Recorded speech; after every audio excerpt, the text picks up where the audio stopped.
জানাই শুভ দুপুর। আশা করি তোমরাও ভালো আছো, আমরা একটু মোটামুটি ভালো আছি। একটা দুঃখ আছে, সেটা হলো যে আমাদের যে যার কাছ থেকে দীক্ষা নিয়েছি সেই গুরুদেব মারা গেছে। আজকে হচ্ছে 3 দিন। তা সমস্ত কাজকর্ম কাচাকুচি করলাম 3 দিনের মাথায়।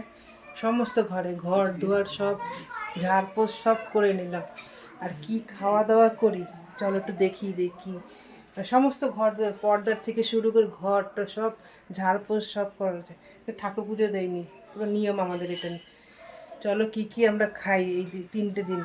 কালকে সব গঙ্গায় গিয়ে নখ খুঁটবো, খুঁটে তারপরে মাথা ঘষে তারপরে এক ব্রাহ্মণকে কিছু বুদ্ধি দিয়ে তারপরে সব শান্তি জল ঘরে ছিটিয়ে তারপরে আমরা দেখা যাক শাশুড়ি আবার কি নিয়ম বলে, কি খেতে পারবো। আর আজকে দুপুরে এই 3 দিন আমরা কি খাচ্ছি চলো দেখিয়ে দিই কি খাওয়া হচ্ছে।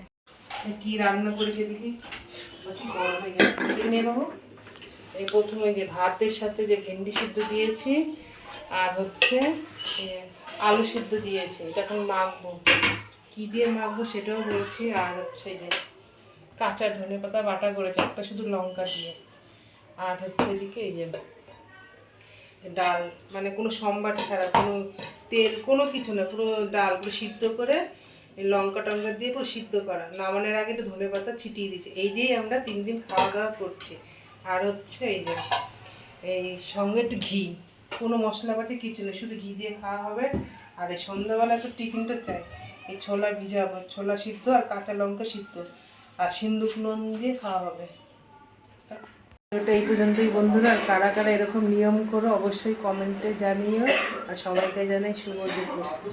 এখন ছেলেকে খেতে দেবো। টাটা।